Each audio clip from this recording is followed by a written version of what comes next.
Good morning, good afternoon, good evening, depending on the time zone of where you're watching us from. This is LWV TV. The matter we want to discuss today, now something where they bother every African person.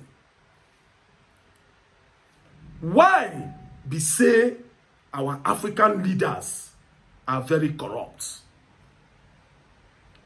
These people go to the best schools. Some of them were not born poor.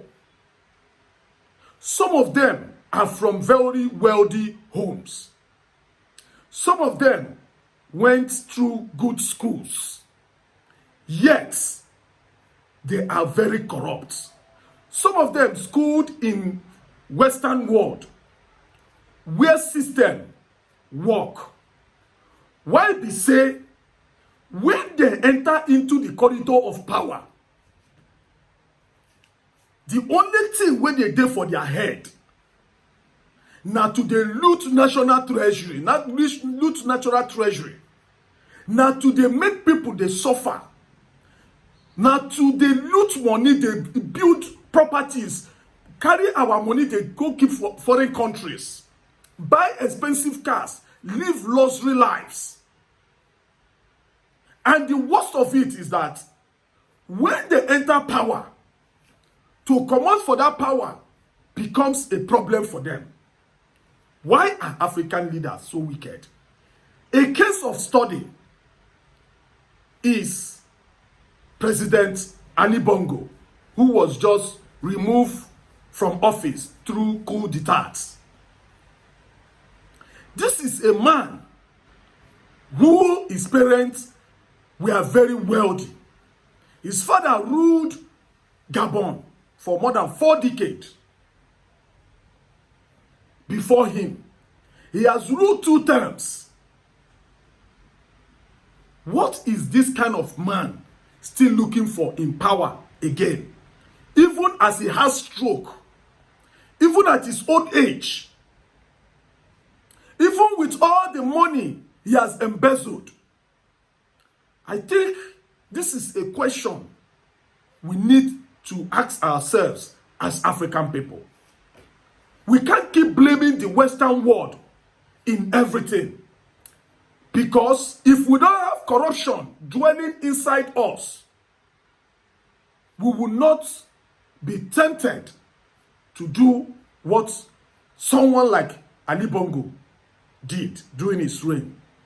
Please watch this video and learn what happened.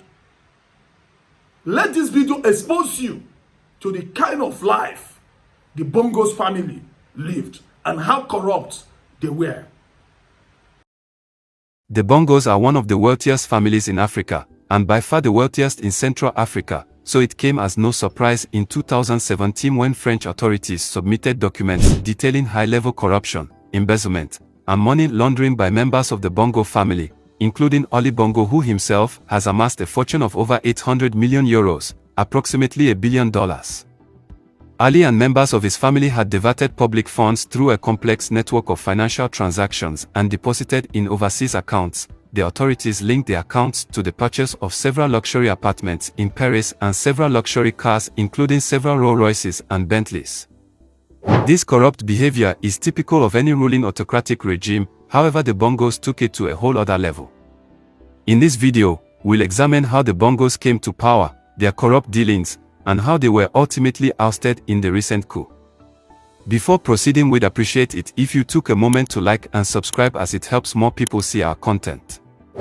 Gabon's colonial history was crucial in creating the country's post-independence political scene. Gabon was a French colony prior to independence in 1960, which had significant ramifications for its political, social, and economic systems. Gabon, like several other African states, was under French colonial power during the period of colonial rule, with French authorities controlling the region and its resources. Gabon's resources, including lumber and rubber, were aggressively exploited during colonial rule for the advantage of the French colonial authority and French corporations. This economic exploitation exacerbated the Gabonese population's income and standard of living disparities. The legacy of resource exploitation, combined with limited access to higher education and political participation for Gabonese inhabitants, paved the way for political unrest and self-determination ambitions. Gabon was no different as the quest for independence gained traction through Africa in the mid-20th century. The aspiration for self-government and the abolition of colonial tyranny resulted in the rise of political figures who would shape the period after independence. Notably, people such as Leon Mba and Omar Bongo, who were pivotal actors in the early Gabonese political landscape, played important roles in this transformation. Gabon's colonial history, characterized by resource exploitation and insufficient self-determination, thus laid the groundwork for the complex political processes that emerged following the country's independence in 1960. Omar Bongo's early political career in Gabon was characterized by his gradual ascension via numerous government roles. Born Albert Bernard Bongo in 1935 in French Equatorial Africa, which included modern-day Gabon, he began his political career in the shadow of President Leon Mba, who was instrumental in establishing the country's early post-independence politics. Bongo began as a civil servant and rose through the political ranks. Bongo's political fortunes changed dramatically in 1967, when he was chosen Prime Minister in President Leon Mba's administration.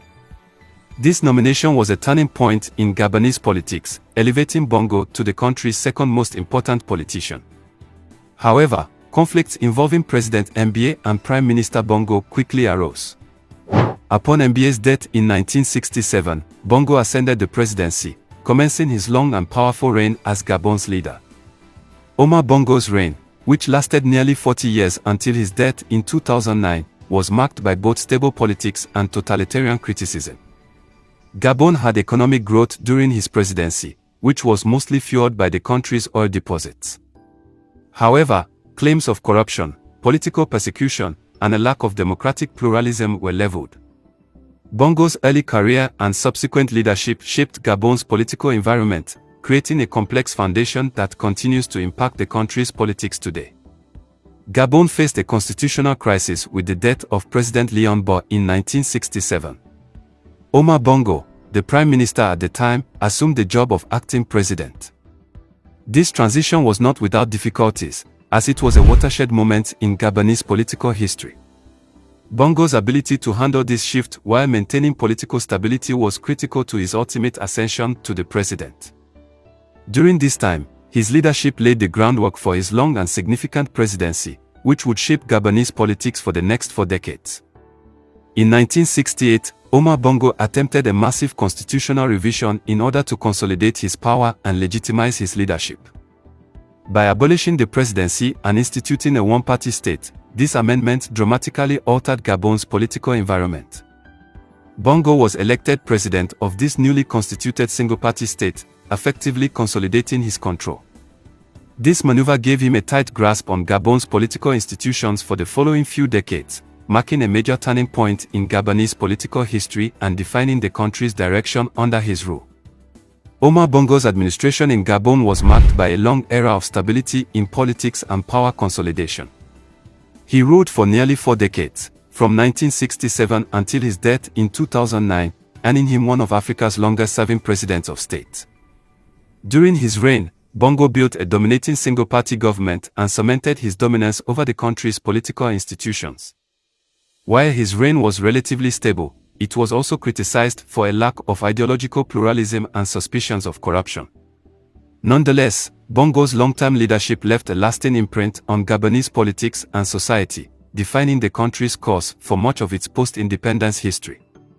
Following the death of Omar Bongo in 2009, his son Ali Bongo Ondimba took over as president, extending the Bongo family's hold on power in Gabon. However, Ali Bongo's accession to the presidency was tarnished by claims of electoral irregularities and fraud following his election victory in 2009.